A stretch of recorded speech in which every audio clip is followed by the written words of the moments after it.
केला बेचने वाली चुड़ैल। एक बार की बात है, जादूपुर नाम के एक गांव में करतब दिखाती एक औरत एक रेड्डी के लिए गांव में आती है। आइए आइए मेहरबान कदरदान, खाइए रोहड़ा के ताजे ताजे केले। कभी खाए नहीं होंगे ऐसे केले, पीले पीले केले खाइए। ये कहकर रोहड़ा हाथों में 4 केले लिए उन्हें सर्कल में जोर जोर से हवा में उछालती हुई करतब दिखाती है, जिसे देखकर आसपास के सारे बच्चे अपने अपने मम्मी पापा से उस औरत के पास जाने की जिद करने लग जाते हैं। पापा, ऐसा तो सर्कस में बॉल से होता है ना, ये आंटी तो केले से कर रही है। चलिए ना पापा, देखते हैं। रोहड़ा एक पतली सी तार पर चलती हुई केलों से करतब दिखाती है। आते जाते सभी लोग बाहर रुककर उसके करतब देखते हैं और वाह वाही करते नहीं थकते। जैसे ही एक आदमी पास आकर उसे पैसे देने लग जाता है, तब वो कहती है, अरे नहीं नहीं साहब, मैं करतब तो बच्चों के मन को बहलाने के लिए करती हूँ। धंधा तो मेरा केले का है। पीछे देखो मेरी रिड्डी, जो भी मेरे केले खाएगा मेरी तरह चुस्त दुरुस्त और तंदुरुस्त हो जाएगा। पता चलता है क्या कि मेरी उम्र 55 की है। अरे पर ऐसे ठंड के मौसम में कोई केला क्यों खाएगा? ये ऐसे वैसे केले नहीं है साहब, ये शरीर में गर्मी देते हैं। ठंड को दूर भगाए जो भी रोहिणा के केले खाए। पापा, अगर मुझे केले नहीं मिले तो मैं घर नहीं जाऊंगी।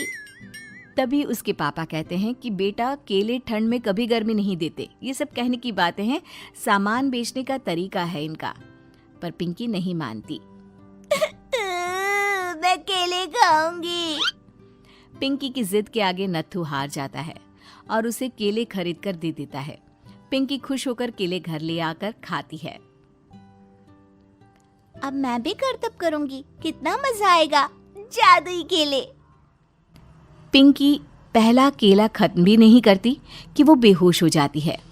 दूसरे केले से एक काला धुआं आता है और रोहड़ा चुड़ैल बनकर बाहर निकल आती है। मेरे भूतिया केले बच्चे न खाए, ऐसा हो ही नहीं सकता। जादूपुर वालों, कब तक बचोगे? आ गई हूं मैं रोहड़ा, जिसका कोई नहीं कर सकता सामना।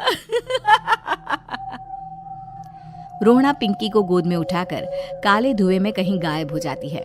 शाम के वक्त नत्थू घर लौटता है और पिंकी को घर में ना पाकर उसकी माँ से कहता है, माँ पिंकी कहाँ है? अरे बेटा, उसे तो तू सुबह करतब दिखाने ले गया था ना, फिर कहाँ वापस आए तुम दोनों? मुझे लगा तू उसे अपने साथ मंडी ले गया होगा। हे भगवान, मेरी बच्ची कहाँ गई? मैं उसे घर ही तो छोड़कर गया था माँ। नत्थू गांव के घर कोने में अपनी बेटी को ढूंढता है, पर उसे वो कहीं नहीं मिलती। परेशान होकर आखिर रो रो कर नत्थू हिम्मत हार कर घर लौट आता है। अगली सुबह रोहड़ा फिर से करतब दिखाने आती है और इस बार पिंकी की तरह रोनी केले खरीद लेता है।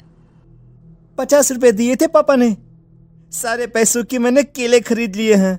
अब मैं भी आंटी की तरह ही करतबबाज बन जाऊंगा। यही सोचते हुए रोनी केले खाता है और पहला अकेला केला आधा खत्म भी नहीं करता कि चुड़ैल उसके सामने आ जाती है। मेरे साथ चलने का समय आ गया है रोनी। ये तो बस शुरुआत है। अब इस गांव के सारे बच्चे धीरे धीरे मेरे कब्जे में होंगे, एक बच्चा भी नहीं बचेगा। ये कहकर रोनी को गोद में लेकर काले धुएं में अदृश्य हो जाती है। इसके बाद हर रोज गांव में से कोई ना कोई बच्चा गायब होता, पर ऐसा क्यों हो रहा है किसी को भी समझ में नहीं आ पा रहा था। रोज की तरह अपनी बेटी पिंकी की तलाश में नत्थू गांव के एक तालाब के पास बैठा रो रहा था। कहाँ गई मेरी पिंकी? शकुंतला के जाने के बाद एक वही तो मेरा सहारा थी। अरे उसकी आत्मा कोस रही होगी मुझे कि मैं अपनी बच्ची को संभाल भी नहीं पाया। नत्थू ये कहता हुआ रो ही रहा था कि तभी तालाब में से उसे शकुंतला की आवाज सुनाई देती है। कहाँ थी तुम शकुंतला? हमारी बच्ची और सारे गायब हुए बच्चे रोहड़ा के कब्जे में हैं। वो बच्चों को जो केले देती है उससे बच्चे बेहोश हो जाते हैं और उसके कब्जे में आ जाते हैं और वो उन्हें ले जाकर काली दुनिया में ले जाती है। पर वो ऐसा क्यों कर रही है? ये मैं नहीं जानती, पर उस दुनिया का रास्ता मैं आपको बता सकती हूँ। जहां ये नदी खत्म होती है वहां एक केले का पेड़ है, उसके नीचे एक दरवाजा है, वहीं से रास्ता जाता है उस दुनिया का। ये कहकर शकुंतला की आत्मा गायब हो जाती है। गांव के सभी लोग झुंड बनाकर उसी रास्ते से काली दुनिया में चले जाते हैं और वहां देखते हैं कि सारे बच्चे वहां काम कर रहे थे। पापा मुझे ले चलो यहाँ से। पापा पापा। सभी बच्चे अपने मम्मी पापा से लिपट जाते हैं। तो तुम लोग यहाँ तक आ गए? क्यों हमारे बच्चों को पकड़ लिया तूने? तुझे शिकार ही बनाना है तो ले, हम सब आ गए हैं, हमें खा ले। नहीं, मुझे बच्चे चाहिए। मेरे बच्चे के बदले तुम लोगों के बच्चे। क्या मतलब? मैं इसी गांव में रहने वाली एक औरत थी।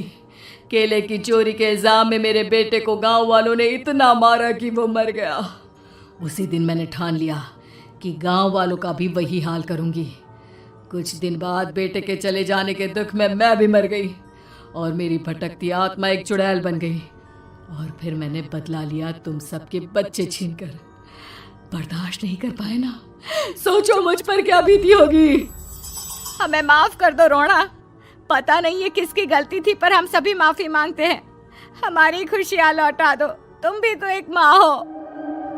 गांव वालों की बात सुनकर रोना का मन पिघल जाता है और वो बच्चों को छोड़ देती है।